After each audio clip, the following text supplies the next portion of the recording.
Okay, I'd just like to first out saying thank you. Yes? And remind everybody that we're having a wine competition tonight, so you need to bring your wine and get it on the table. Everybody will have a wine competition tonight. Or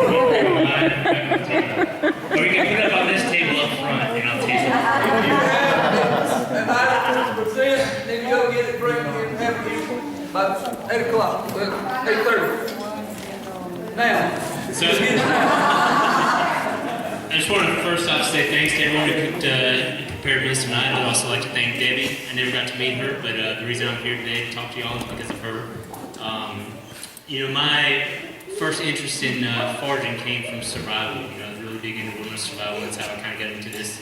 But I'm not the only one out there. There's probably 1,000+ years of experience in this room, so I want this to be an open discussion. I'm going to ask you guys a lot of questions, ask me good feedback. I'm here to learn just as much as y'all. So if you can't hear me in the back, let me know. Sound good? Lead up good? Can you hear me okay? Yeah? Okay, good. All right, so I'm just going to first out start talking about who I am and why maybe you should listen a little bit. So, and thank you to Mike. He's going to be my remote. So I'll hit you with some type of signal here. All right, another thanks to Mike because I was a Boy Scout and I wouldn't be here if it wasn't for the Boy Scouts.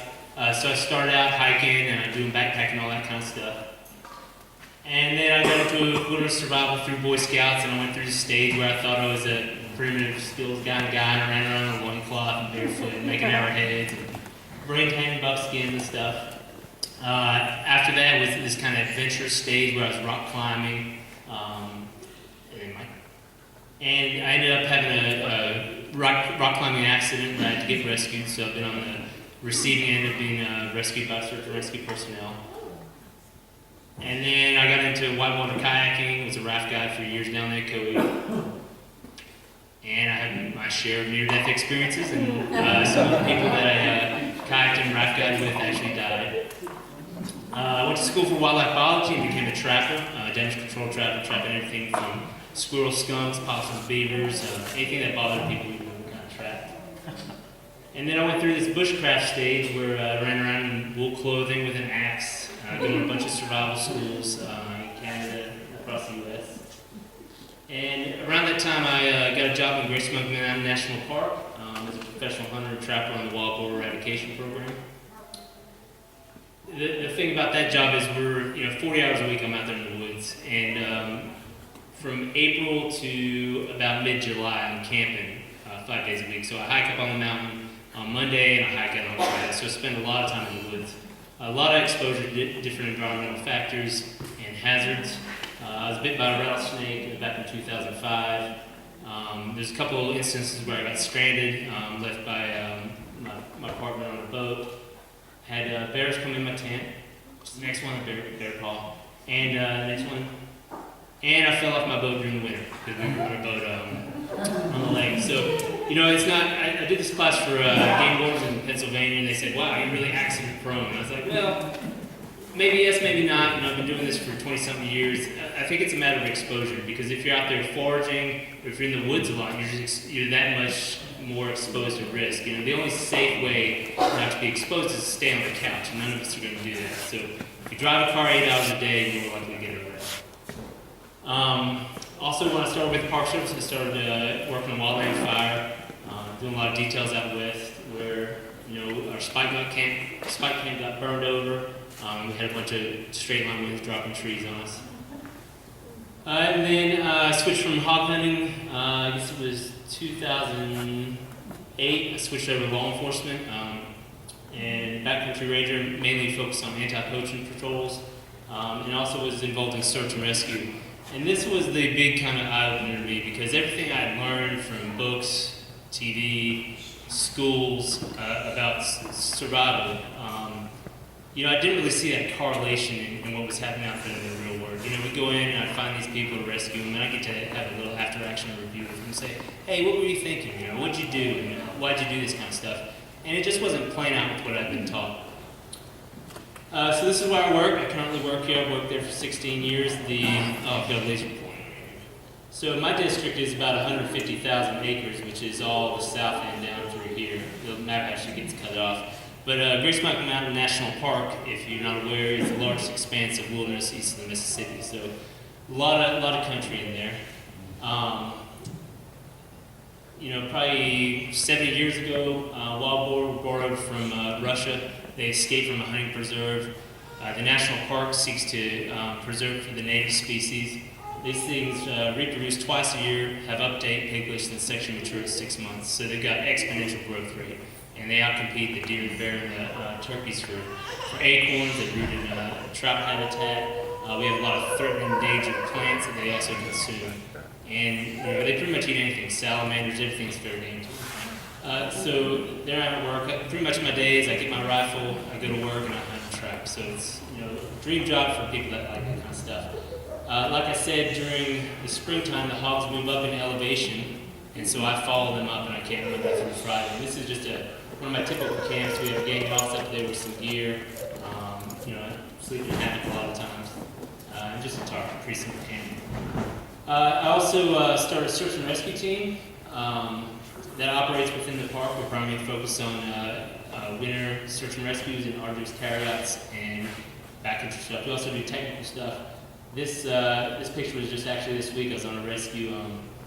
There's a lady that fell off the trail down there. We're picking up ropes to get her back up. But Great Smoky Mountain National Park has 100 instances of search and rescue a year. So 10 million visitors. That's not that much, but a lot of those visitors are staying in their cars, driving around, so we get a lot of car accidents. But as far as off-trail stuff, we see a fair share. Number 4 in the system in the U.S. Number 4? Wow. Yeah, as far as search and rescues, yeah. Grand Canyon's number 1. And I also started a business, Big Pig Outdoors. I got business cards if you can't remember the name. And I took survival, tracking, foraging, land navigation, and do some private trips.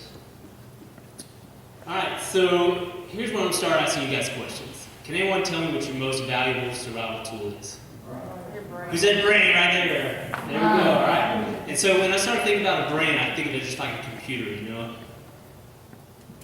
There it is, right? And so we can program with whatever we want, And right now, these guys are the ones that are programming. We got Bear Grylls, who's like the worst of the worst. Don't do this, and he jumps off the cliffs and all that stuff. And this is a problem I see because a lot of times, these guys are doing stuff because they're entertainers, and they're not doing it with a sense of responsibility. Because back in the day, it was they taught kids follow a stream downhill, and you find civilization. Well, then Hug a Tree program came out through search and rescue, and now kids were taught to find a tree and hug a tree and just stay put. Well, now these guys are teaching, if I don't get out of here, I'm going to die. So people are exposing themselves to more risk in the process, making it hard on people like me to do my job and find them. An example is right here. This is a search and rescue from this year, and you can see this is my blog, and I'll pull the stories. A stranded ant-man survived outback ordeal by copying Bear Grylls. And I love this quote. It says, "But the ant-man wasn't gone. After 4 days wandering at night and lying under trees during the hot days, he remembered watching survival shows. He found a nest of black ants and forced himself to eat them, 12 at first and then 18 the next day." Can anyone tell me how many calories 30 ants has? Yeah, it's like a fifth of a calorie, right? And that's what they latch onto, and that's the draw of this romanticization of survival stuff. And in fact, Mike had a magazine here, Survival: The Next Evolution, happens to be edited by or put out by Discovery. It says, "Find food. How to make sure you don't starve in the wild." And so that's kind of what I'm here to talk about today. And we're going to kind of program our computer up there with a little bit of survival software. First part is we're going to look at real case incidents of foragers getting into trouble out there in the woods, which is us. The second part, and you guys can help me with this, is we're going to kind of attempt to define the appropriate context of foraging in wilderness survival scenarios. And then the last part is going to be questions. If you have personal stories, I love hearing real life examples and thoughts. Because this is an ongoing thing. I learn every time I talk about this stuff and teach it. So the first part is, how do we define a wilderness survival situation? This is now an open forum. So how do we define a wilderness survival situation? Because there's survival, there's bushcraft, there's primitive living skills, and finding where that line is kind of helps us plan and train better for this. Anybody? because you weren't prepared and you didn't let people know where you were going and. Yeah, so that could be a catalyst that could lead into a survival situation, but by its very nature of survival, what could it be? You don't have to raise your hand to shout it When out. your life is in danger. Adaptability, life's in danger. Yeah, I like that. Life-threatening, right? What's that? Preparedness, okay, and so maybe we're not prepared for that event, right? So it's an unexpected event, and by the definition of wilderness, it's what? A remote area, right? So, yep, life-threatening, unexpected, and remote area. So the next question is, Mike, is how long do they typically last? 3 days, right? Typically a maximum of 3 days. Most of the time the stuff we see in the park is they're being resolved within that first operational period, so it's 12 hours. If they're not resolved in that first 12 hours, then it's typically within 24 to 48. Sometimes we get the ones that go to 72. If it's after 72, then it's probably going to be a body discovery, and that's mostly associated with suicides in the park, which we get our fair share. But yeah, this one is right here, 3 days, so that's our magic number, right? On my blog, I have a column I call Survival Weekly, and I get this news feed, and every week I post stories from all around the world of survival incidents. I put them in categories based upon the type of event. And there's one hunter-gatherer, which would apply to you. And you can get on here and you can read stories that are coming out from around the world. And you know, these all fit the same pattern. You know, they're a great way to learn, great way to program your mind, see what's relevant to your sport. And what the good news is for us is this was a study from 1997 to 2014 by the state of Oregon. And you can see there's probably like over 10,000 incidences in here. Mushroom pickers accounted for 330 of those incidents. And berry pickers, 31, right? So out of 10,000 incidents, you know, we're only responsible for 360, you know, so you're better off being a berry picker from these stats here. All right, so now we're going back to what Charlie was talking about. What's going to cause these survival situations? And we can throw some out there, and you can hold off on the click there.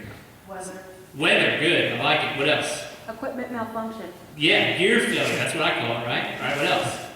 Diabetic coma. Disorientation. We got illness. What was that? Edibles. Okay, so that could be. Oh, animals. All right, so that could be injury, trauma, and someone said disorientation. Fancy word for getting lost, right? What else? Overconfidence. Yeah, inability now. Okay, hold on real quick. I heard something over here. Dehydration. Okay, so that would be an illness. Overconfidence. What's that? Overconfidence. Yeah, that's a big one around males aged 20-something years old. You know, that's that sudden fear, push yourself harder. You know. Chemical alteration. Yeah, that's a big one too. Same time frame, 20-something. So Mike, you do that? Yeah. So we got injury, illness, getting lost, darkness. You know, I'll pause on darkness real quick. In the park, you know, I'd say 60 to 70% of our incidences are from day hikers. And you know, the couple that came up from anybody from Louisiana here. One person, right? So all his kinfolk, they come up to the park and they get the $1 trail map and they decide to hike up 5 miles, and then they get up there and it gets dark on them. Now they're navigating with the cell phone, you know, trying to watch the trail, and then guess what? The cell phone starts dying, the kids start screaming. So 911, what do? They call us. I'm on a trail. Well, where you at? I'm in the Smokies. All right. Well, there's 800-something miles of trail, so we have to ping their cell phone to find them. But yeah, darkness. That's a big one, not having a flashlight, because if you don't have the flashlight, you expose yourself to more risk. Bad weather, you know, that's goes without saying. Vehicle breakdown, getting stranded, gear failure, vehicle accidents, and that could be it could be a dirt bike, it could be an ATV, your horse, canoe, plane, anything like that, and immersion. Those are typically the categories that I use in my speeches and my classes. And just to kind of help us wrap around our head about knowing what we're up against and how it's most likely to happen to us. What we also see is that sometimes it may not just be one thing. It may not just be it gets dark. It may be that you're injured and it gets dark, or bad weather and an accident. So it could be a series of these small events leading into a larger event, or it could be a series of small, poor decisions that end up being this huge, big incident, it's going to stress you. So here's some real world cases. Before we get back to this, Mike, can you back up one slide? Is that possible? Good. All right. Out of all these here, here's the quiz. Foragers, which ones do you think are the most likely? Lost. And what else? Environmental. Bad weather. Bad weather. Dark. Maybe an injury. Injury. All right. Cool. Let's find out. All right, Mike. Here we go. Missing Mary Picker, 87, found safe alive. She got lost. Next one. Mary Picker found safe. Got lost. Search plane spots missing Saskatchewan berry picker. Got lost. That one gives it away. Lost mushroom hunters rescued. Missing mushroom hunter found after night in the wild. I don't know if I want to find that guy. If I did, I'd drive up my long with me. But yeah, he got lost. Mushroom picker found safe. This one was also lost. Another lost. Another lost mushroom picker. 2 mushroom pickers lost. At least they were together. Alright, family strength. Here's another type of forward. We'll move on to a different category. That was Christmas tree. Going out foraging for a Christmas tree, right? So it really doesn't matter what it is. If it's mushrooms, berries, ginseng, Christmas trees, whatever it is. It's people that go out and gather stuff. This is kind of that incident. Here we go. Ginseng hunter lost. Injured ginseng hunter. So now we got injury. Man rescued after falling 30 feet Red River Gorge. This man was a ginseng hunter. So there we go. We got some injury. And another lost. What's interesting is this is ginseng obviously has the monetary reward. All those berry pickers that you see in the beginning were typically older foragers, and here we've got a teen motivated by money. And when I was reading all this stuff and doing all that stuff, I think it's just nowadays kids aren't out there picking berries. So that's why we see more people of mature age out there actually picking berries. But that's a side note. So here we go. Out of those events, 15, 66% got lost. 20% were out there and it got dark on them, so they're kind of stuck out there. And then 7% were either injured or some type of medical event. So we could combine those two categories to say 14%. We could probably combine those two to say, 86%. And so this guy, this is Bob Kester. He literally wrote the book on lost person behavior. He's a big math guy. He's a Type 1 commander for VDEM, which has, if you're going to get lost anywhere in the country, get lost in Virginia. They've got the finest search and rescue program in the country. He's also the president of Virginia Search and Rescue Council. So in his book, he has a database that he created that agencies from all around the world submit their data on their stats from how these people are getting lost, how far away from the initial planning point or the point last seen they find the subject, the dispersion angle, all this information. And actually back up one, please. And go forward one. Yeah, and so he actually has 44 categories. One of them, which is good for us, is gathering. So he has a couple pages of information on, berry pickers and mushroom pickers, and he just titles them all gathered. Okay, go ahead. And in this, all this data isn't really important to you guys because this tells how far they travel, find location, survivability, how many days on stuff. But here, what we want to look at is the stats for this scenario, how this kind of happened. And the first one, of course, kind of mirrors the data that I was pulling off there. 81% get lost, 9% are overdue, which, kind of darkness. And then we get the medical and trauma, So, those are the kind of two cases that we're looking at. Anytime you have a search and rescue, the first stage is an investigation stage. We need to figure out information. And actually, my phone just rang. Hello, help, there's a lady lost. She was a friend of mine. She went out. Hey, can you calm down? Calm down for me, okay? Yeah. Yeah, no, okay. What's your name? Mike, Okay, can I get a callback number in case I lose you? 973. Yep. Yep. Got it. All right, what you got? Okay, she has red hair. Okay, first of all, how old is she? Golly, I don't know, but she's very young. Very young, okay. Are we talking like under 15? No, a little bit older than that. Okay, but not very old. Okay, so now what I'm gonna do is I'm gonna go in here and I'm gonna mark, she's 2 to 3 on here, okay? And what this form does, for search management, we do this for everyone. This lets the managers figure out if they're gonna launch a search, because anytime you send your team into the field, you have risk and liability associated with that. And it's gonna give us a number down here to say, are we going to send our people out into the woods off trail at night, exposing them to risk, or are we going to let this person sit out there tonight and wait till the morning? So we're going to figure out if Lita's spending the night out tonight, because it's leaving. All right. Does she have any medical history that I didn't know about? No, She's healthy. Guess what? 3, right? Okay. And she's by herself, or she with someone? No, we were picking mushrooms together, and she went off to the right, and I haven't seen her since. Okay, she's by herself. All right, we know there's no hazardous weather coming, so she gets a 3 there. What kind of gear does she have on her? Well, she has a light raincoat, and it stopped raining, but she's got the raincoat with her. Okay, what color is it? She has a water bottle. She has a knife for cutting off mushrooms. Okay. All right, so she's questionable for her environment because all she's got is a rain jacket, and it's raining tonight, and temperature's going to drop. Well, it may get pretty cold out She's there. got good hiking boots. All right, how experienced is she? She's pretty wood savvy. Oh yeah. Okay, here we go. Experience, and does she know the area? No, she doesn't know the area very well. Okay, so we're going to put her at a 2. And we know there's fewer number of hazards in this terrain. So when we get down to it, she's probably rocking a 17. I did this earlier, and then when we changed was the experience thing as far as knowing the area. But if you look down here, we're going to evaluate and investigate.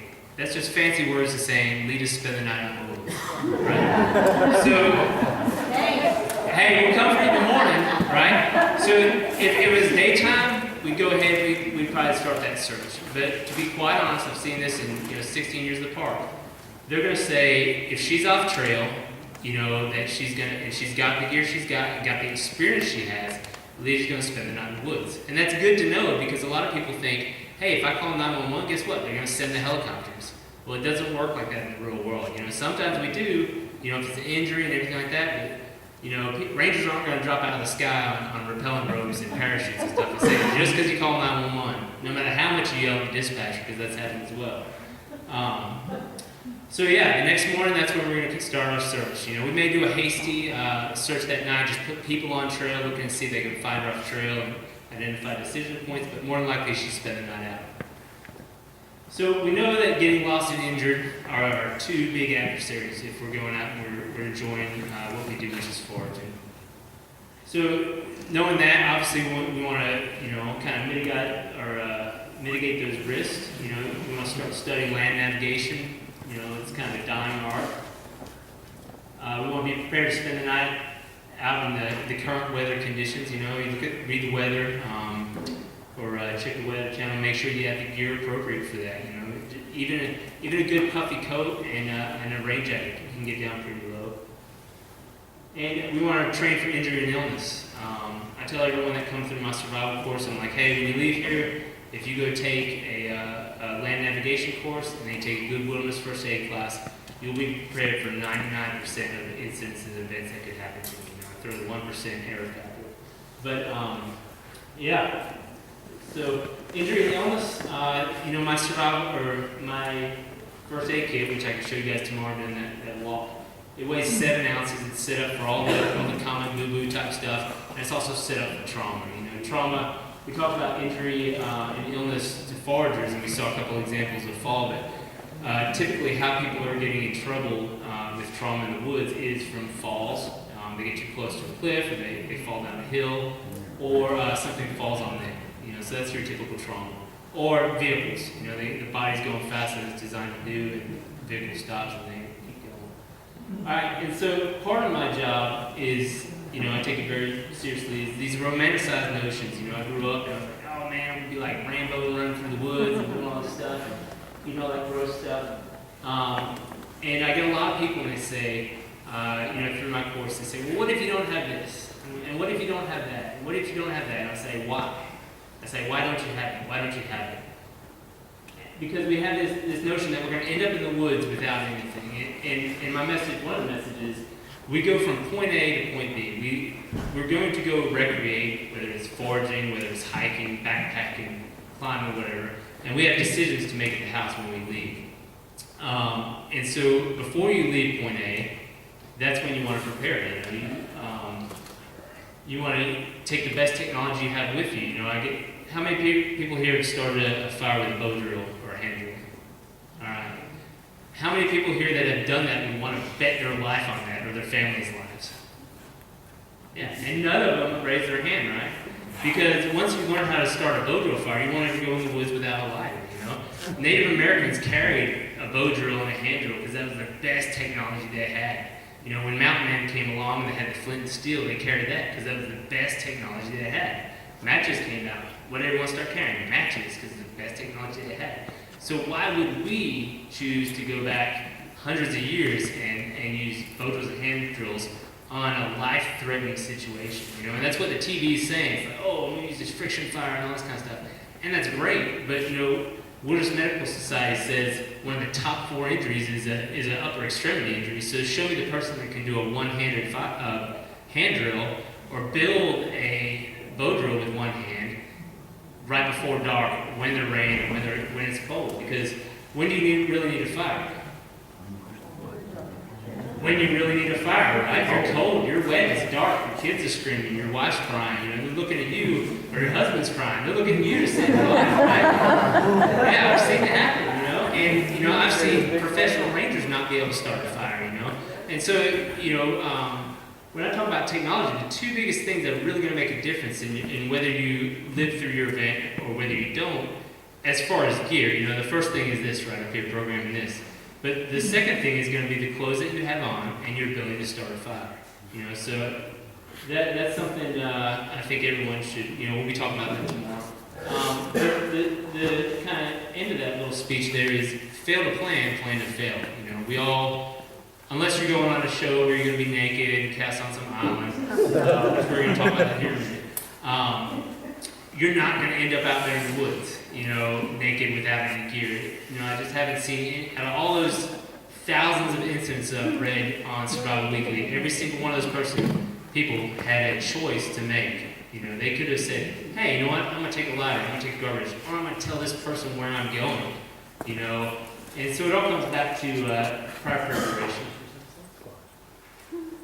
And leads me into PSAR, and that's just a fancy acronym for Preventive Search and Rescue. So out there in the park, what it would be is, us on a trailhead saying, hey, do you have enough water, do you have the right clothes, all that kind of stuff. PSAR for us is before we leave the house and what we're doing out there. I'm a firm believer in self-reliance. The best way to get rescued is to kind of do some of that work yourself, Having your spouse, I have a document here. This is my search and rescue team and my hog hunting guys. We all fill out a lost person questionnaire. This is part of the investigation stage of the search and rescue. There's 11 questions on here, there's 11 pages with hundreds of questions on here. Everything from your physical description to your belief structure to everything. And so, if I'm an investigator, I'm calling your house and asking all these questions. You as a spouse or as a parent or as a husband or a wife may not know these questions, but if you have them pre-filled out at the house, have them in an envelope, and then you take a piece of aluminum foil and then you step on it on a piece of carpet, and now we have your boot size and your track, and you hand this to me, man, I'm going to be your best friend, because you have just cut down that investigation stage, what it could have been hours, down to a couple minutes. So you, on your own, have just increased your chances of survival there. So that's something that's free. You can get on my website. The trip plan, which I'm about to talk about, this is a trip plan I came up with, and it's kind of small, you can't read it, but it has all the information for that search urgency rating here. It has your age, medical conditions. It's got a thing for a year. It tells us where your car is going to be parked, all that kind of information. And so you can pre-fill all this out, and then the only thing that changes is where you're going. And down here you have, if I did not return by this time, then call the local agency or 911. This is something you want to leave with someone that actually cares about you, right? Not the ex-wife or something like that. Someone that actually wants you to make it home. And what I've seen is, how many of these do you think I've ever seen handed over and turned in? 3 that you did yourself. Yeah, I do one of these every day at work. A form of this. My gear stays the same, but I just change the where I'm headed on a dry race or where I'm hooked. But 0, because people that do this typically don't get in incidences. If they do, it's probably an injury, But yeah, I hardly ever see these used. It's the best signal. I've read cases where squirrel hunters in California, I've read 2 cases there, where the guy was squirrel hunting, slipped, banged his head, woke up, from unconsciousness, and it was dark, So he's hunting, slips, falls, and now he wakes up, And so even if he can't hit a GPS satellite messenger or call 911 on a sat phone or anything like that, this thing would be working for him if he didn't return by dark at night. So that's why I say trip plan is one of your best signals. If you walk out of here and you don't learn anything, just do a trip plan. It doesn't have to be this one. Make sure people know where you're going and what time you're supposed to get back, and have some accountability on that factor. So number 2 on the piece is pay attention. When you look at why these mushroom pickers and ginseng hunters are getting lost, it's because we get drawn in. We're searching for something, and we're not really paying attention to the surroundings. And then we look up and like, oh, wait a minute, I don't really know where I'm at now. So number 1 is just, make sure you're paying attention, looking on your back trail. I call this, the park and, all natural areas have leave no trace. Well, I got a program I say leave more trace. And it's because I've been involved in tracking, search and rescue for 16 years. And so anytime there's an incident they need someone to track, I can call them. And it's such an extremely hard skill. It's very time consuming. I spent, done a lot of training courses, a lot of time and effort, and it's still one of the hardest things that I do on a regular basis. And I put a lot of effort in, and the other people that I work with don't. So it's kind of a mix of who you're going to get. So flagging stuff by breaking branches. If you realize, hey, I'm lost, guess what? Start breaking branches. Start leaving some type of signal. The old school blazes, which is like, no, don't do that anymore. Do it, right? Because it's going to make my job as a tracker, it's going to be like, I can just run on this trail, I can find you. So that's another one of those things that you can do to increase your odds of getting found. Plus you can eat the bark. Yeah, so eat the bark, right? I'll be like, hey, I'm following leader right here. What's the old school blaze? Yeah, okay, so I can show you tomorrow. It's pretty much you just take your knife and then you just carve a strip off the tree like Lita was doing, cutting the strip off. When you do that, you expose the white wood underneath and it stands out. So, the Native Americans, Native Americans, old school mountain men, when they go through the woods, they leave these blazes, and that's how they find their trails. Parts of old trails are still blazed. You can see the hill over the cut. We want to carry gear to treat injuries, start a fire, and spend the night out. We already kind of talked about that. And the kind of 5th concept I want to talk about is a bailout direction. And so here's our camp. Let's say Lita was going up here, and we'll keep picking on her, and she's going to go forward up in here. Well, a bailout direction is nothing more than a direction to travel, where she can hit some type of linear feature and find her way out. So if she gets lost and she can't find her way back, well, she knows that if she heads, west, then she'll hit this road, or if she heads east, she'll hit this road. Which is a lot better than if she started, wandering around and started heading south. Because she'd have a little bit of country to cover before she finally hits something down here. So that's a simple concept, as far as bailout direction. All right, anybody have any quick questions? I was going to save questions to the end, but if there are any quick questions on that information there, I can address that right now, or we can move